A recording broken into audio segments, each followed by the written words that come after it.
Hey guys, Fifi Mangaka here. There are few tropes as polarizing and argument-inducing than the one we're going to talk about today. This trope is one that's used so often in film and storytelling, but ages itself with its antiquated portrayal of its center character. Today, we're talking about the one, the only damsel in distress trope.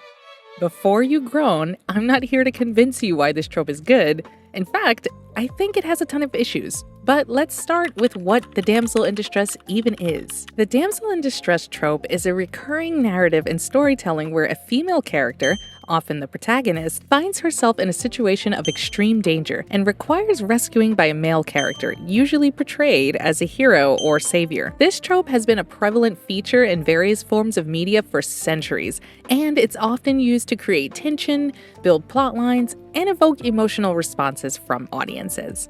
You know you're looking at a damsel in distress when you see these four things typically. Number 1, helplessness. The female character is typically portrayed as vulnerable and passive, and incapable of freeing herself from the dangerous situation that she finds herself in. Her actions and decisions are often pretty limited, and she's reliant on external intervention for her safety. 2.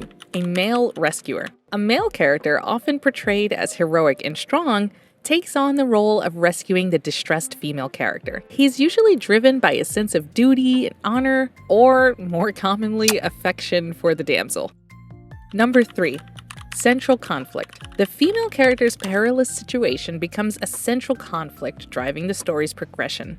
The danger she faces often serves as a catalyst for the male rescuer's action and motivations. And number 4, resolution. The male rescuer confronts the danger, overcomes obstacles, and ultimately saves the damsel from harm. Now, hopefully that's got your gears spinning and you're starting to think of all of the stories and movies and things that you've seen and read that have this trope in them. But never fear, we're going to cover one here ourselves.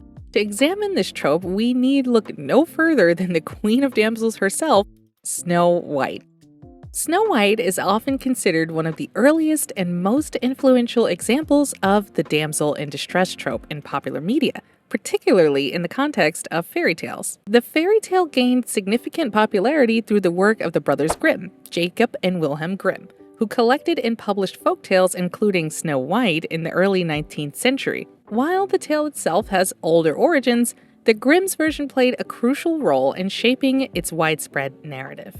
So, let's talk a little bit about Miss Snow White, shall we? In many versions of Snow White, her character is primarily defined by her beauty, innocence, and vulnerability. Of course, right?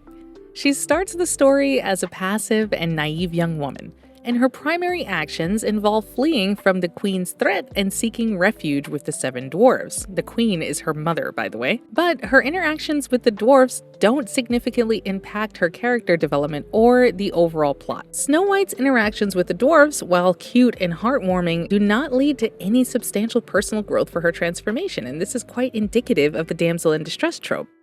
Her experiences within the dwarf's cottage don't challenge her preconceptions, present her with moral dilemmas, or even encourage her to question her circumstances as they are. As a result, her presence in the cottage primarily serves as temporarily a safe haven for her rather than some kind of catalyst for meaningful change. And while some people may think, oh, that's totally acceptable because if your mother was trying to kill you by any means necessary, you'd want a safe place to hide too. I don't disagree with that. But in the context of the damsel in distress trope, there's really a missed opportunity giving Snow White a chance to examine her circumstances and see how she can get out of them. If we look at the climax of the tale, Snow White's encounter with the queen's poison apple further drives this point home, and it emphasizes her passivity and complete lack of agency. Rather than actively navigating the threat of the queen or utilizing her wit and resourcefulness to overcome the challenge, she succumbs to the queen's deception. Her rescue, if you can call it that, from the poisoned sleep is getting a completely unconsensual kiss from a prince, further reinforcing her role as a passive recipient of external salvation. If you're interpreting this story like me, you'll see that Snow White's narrative arc remains shallow, lacking the complexity and personal growth often associated with well-developed characters. Her character is defined by her status as a beautiful victim in need of rescue, limiting her agency, depth, and her impact on the story's progression. To me, this lack of growth and one-note portrayal of a character is why the damsel in distress trope is so lackluster. So let's talk about why exactly I think it's lackluster. The damsel in distress is really predicated by a character arc that has one purpose: being saved. When a character's primary purpose is to be rescued, there's a risk of neglecting their own individual growth, their personal challenges, their internal conflicts. These characters become defined solely by their victimhood, leaving little room for them to evolve, learn, or transform throughout the story. I mean, what happens usually after the damsel gets saved? A happily ever after? This leads to incredibly shallow and one-note character arcs that leave virtually no room for the growth of the damsel.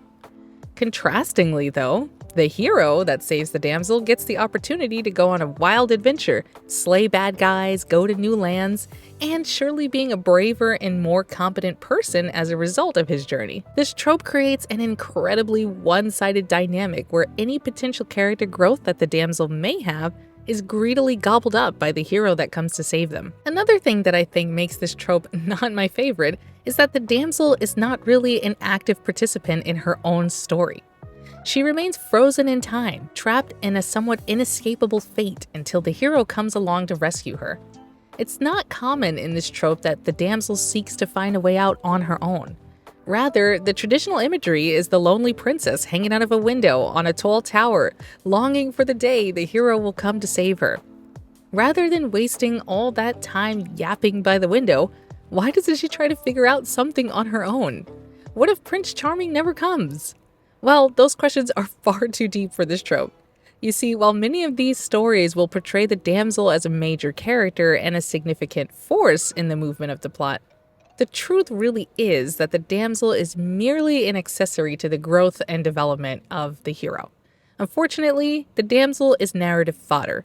She gives the hero a purpose and a chance to experience things that transcend any mundane purpose he may have had before. Now, with all that out of the way, I think it's fair time to go on a little Fifi rant. Here's my hot take. I do think the damsel in distress trope can be used well, and here's how I think you can do it. I think if we acknowledge that all genders can be a damsel, then this trope will be a lot better. Women are not the only ones who can be weak, and men are not the only ones who could be strong. You see, the issue with the damsel in distress trope is that it really relies on some absolutely antiquated portrayals of women as meek and beautiful and docile and needing the rescuing of men. This trope really hinges on that. It's the lifeblood of the damsel in distress. Without it, it wouldn't exist. So I think in order to make better use of this trope, how about we acknowledge that men in male-presenting characters can also be damsels too. They can be in need of saving from their comrades or from people that they don't know but who know them.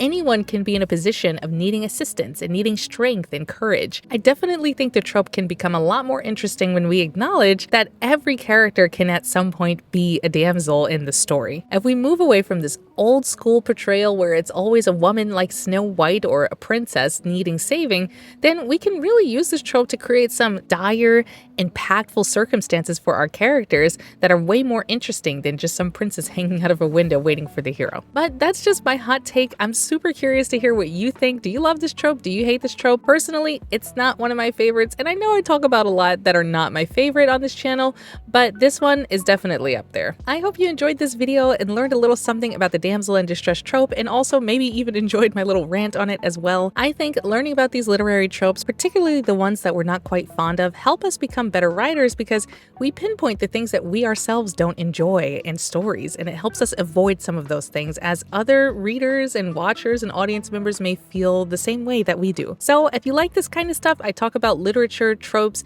narratives, and all kinds of stuff in between as I'm making my own manga named The Old Treehouse. Come along for the ride. I'd love to have you here, and I'll see you next time. Bye.